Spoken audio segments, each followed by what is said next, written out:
Good afternoon. I'm Mark Allen with Gaper.io, and I'm here today with Ernesto Reza-Garduno, the CEO of Mayan Analytics. Good afternoon, Ernesto. How you doing? Good afternoon. Doing great. Thank you for having me. It's exciting to be part of this podcast and this journey. Well, thank you. I'm glad you could join us. And what time is it where you are today? And it's 3:40 here in San Francisco. Yeah, it's 5:40 over here in Playa del Carmen, Mexico. Oh, so it's happy hour. Yeah. So, well, cool. So, well, to start with, can you share a brief background of yourself and your work experience? Yeah, for sure. So I was originally born and raised in Mexico City. Then through my father's job, I went to Houston. Eventually got to Boston, where I studied mechanical engineering and entrepreneurship at MIT. Uh, and then just went through a series of like consulting experiences, then went into the energy industry through NRG, where I was doing like a rotational development program. Then I decided that corporate life was not for me, so I took a hiatus from professional life and focused on what I really wanted to do for myself. And in that process, went through and tested several entrepreneurial ventures.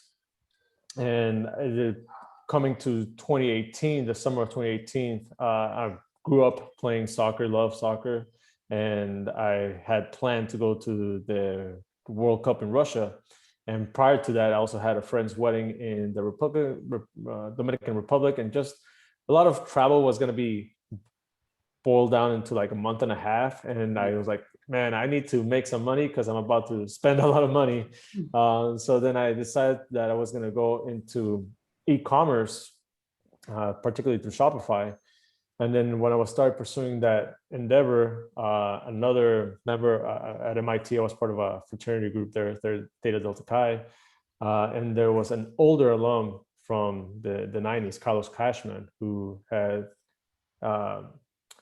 was known in the fraternity group to be a successful entrepreneur. He had two prior startups that he successfully exited from. And he emailed out to the alumni list saying, like, hey, I'm up to my shenanigans again, this time in e-commerce, particularly Amazon. If you're interested, let me know. So I saw it as an amazing opportunity to go learn from a successful entrepreneur, and particularly into the industry that I was going into. So I decided to give it a shot, joined Thrasio as employee number 3, came on as and what Thrasio does is they buy up existing Amazon FBA brands and roll them up into a portfolio. And they've been extremely successful with this. So I joined there as employee number 3, came on as the first brand manager, which means the first acquisition that they made, which was a brand selling at $1 million plus brand selling out of 7 Amazon marketplaces. I was fully managing and operating it.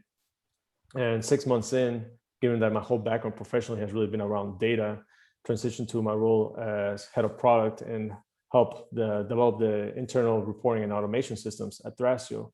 By the time I left, we had over 60 brands under management and more than $200 million in annual sales through Amazon. We had gotten our horn about a year and change after starting the endeavor. And at that point, I decided that, I felt pretty confident in my knowledge of Amazon and what drives growth to businesses, and wanted to focus fully on technology and on software, and decided to start Mayan Analytics. And what Mayan Analytics is a growth automation platform for Amazon sellers, where we focus on driving accelerate growth to brands through optimized digital advertisement and better inventory management, leveraging data analytics, data science, and machine learning to empower the sellers and to be able to make more accurate decisions. Very interesting. So before we get into the details, did you ever get to the World Cup? Oh yeah, I've had the great fortune and privilege to make it to that World Cup, and I also. So I at school I studied Portuguese with the sole intention to also go to the World Cup in 2014 in Brazil.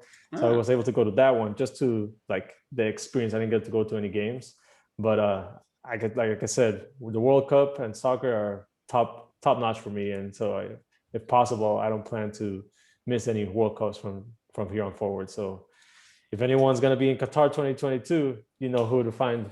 All right. Well, if I make it there, I will look you up. I've never been to the World Cup. I would certainly like to go someday. So, although I would root for the U.S., I have to admit. That's part of the experience. Is what I love about it so much is that you are able to interact with so many different cultures in this setting that is just filled with happiness and enjoyment and celebration. So that's the amazing part. You meet people from everywhere. Very cool. So let's get back to Mayan Analytics. First of all, I have to ask you, how did you come up with that name? It's a very unique name, and obviously most people are familiar with the Mayan culture. Yeah. So like I said, I was born and raised in Mexico. So I wanted to kind of highlight that it's a Latinx found business. But more importantly, I'm also based out of Playa del Carmen right now, where there's the region had a very strong Mayan presence. And more importantly, like the Mayan culture thrived in the jungle. That was their environment, and so Amazon is a jungle. So it just felt very fitting that Mayan Analytics would be the provider that's going to help Amazon sellers tame the Amazon jungle. Does anybody ever really tame the Amazon jungle? No, it's a monster, but we do the best that we can, you know. And there's a lot of opportunity to be had there.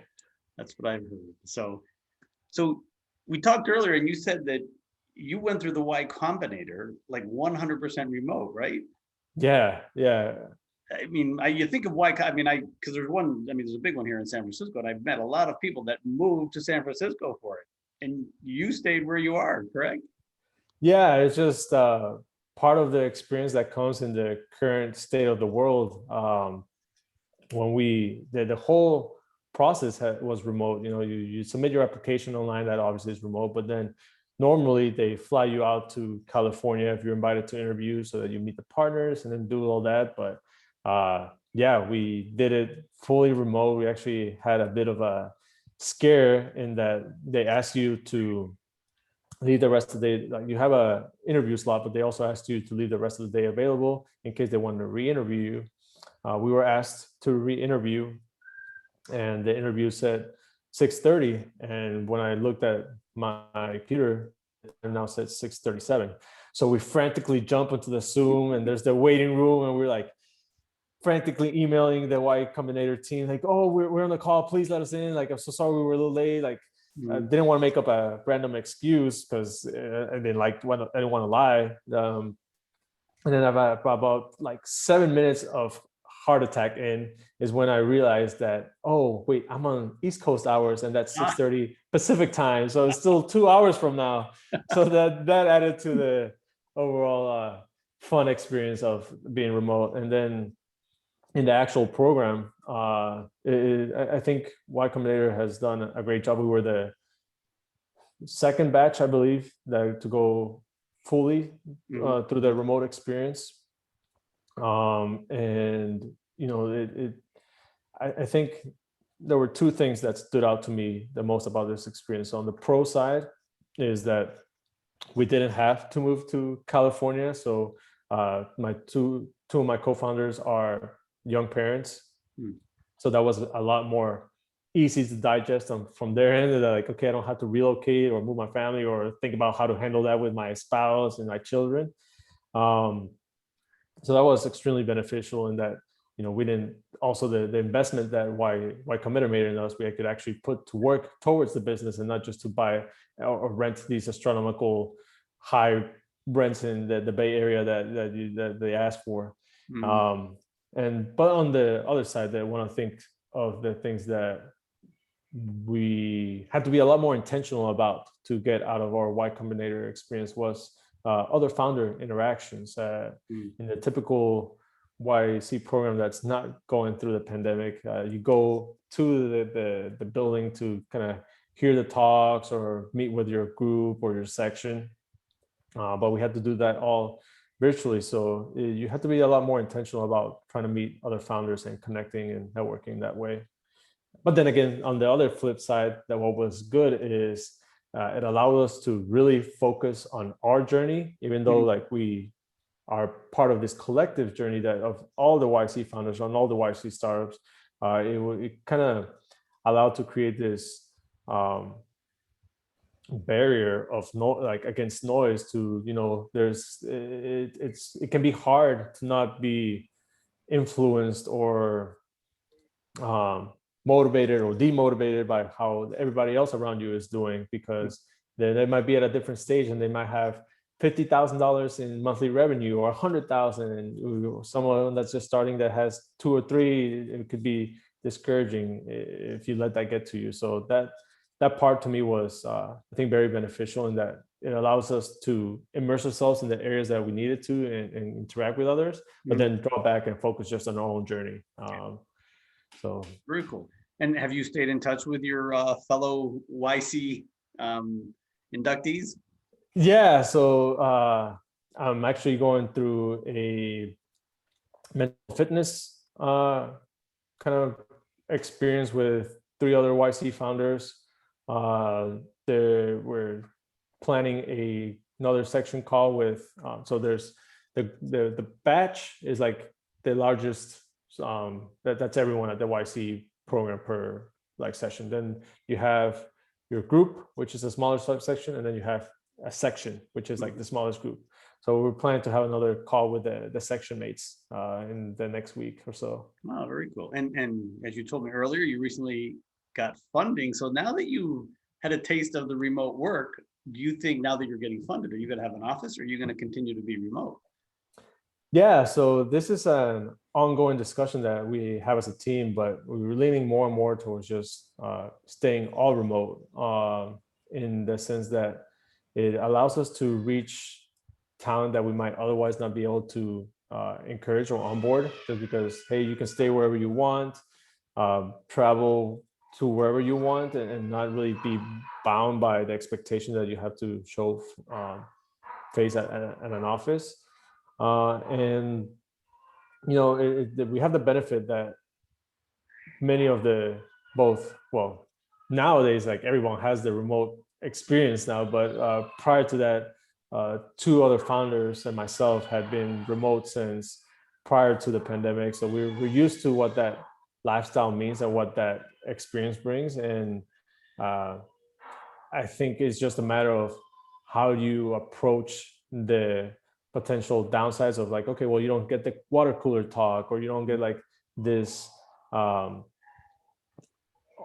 quote unquote organic bonding, but it's just a matter of, like, okay, well, now we just have to be more intentional about it. And I think in some ways it works better because it allows everyone to connect. And if you approach it right, which we draw a lot of inspiration from GitLab, another YC company that's fully remote, and they are extremely well documented on this, is that, yeah, you can leverage technology to allow people to live a better life today, in that sense. Like, hey, well, maybe I have a dog, and because I am remote, I'm able to walk him more often, make sure that he has a good life. Or if they're my 2 co-founders, they're young parents, again, they have time that they block off, they just be with family, because they don't have to worry about commuting and all that. So it seems like we're going to stay full remote just to stay ahead of the curve.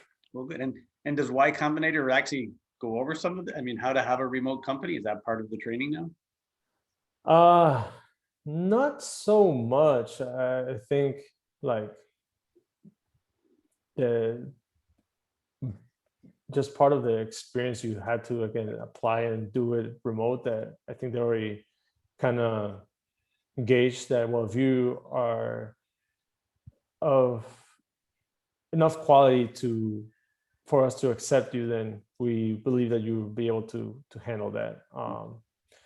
But yeah, it's an interesting experience having to, like as we were mentioning earlier, we're growing our team and having to go through that whole process of finding talent that, it's like it says, the plus is that we're not limited to our geographic location. So we have people in the East Coast, Central Time, West Coast, and bringing everyone together. It's been fun, and having to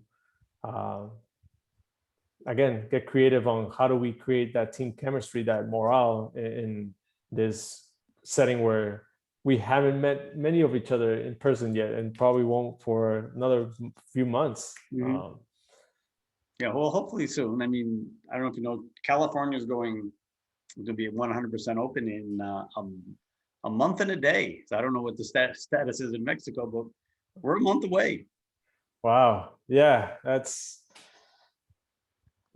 gonna be exciting to see how people readjust, and I think it's also gonna create a really exciting opportunity into those companies that how well do they embrace or adapt the new reality that people are going to be used to remote, and some I think that's going to be a key differentiator for as a perk or as a way to lure in talent is that like, hey, well, if you already show that you can work well from anywhere, we're open to that. Whereas some other companies are forcing everyone to come back into the office, I think they might lose out on some people, both either people leaving or people not wanting to come on board.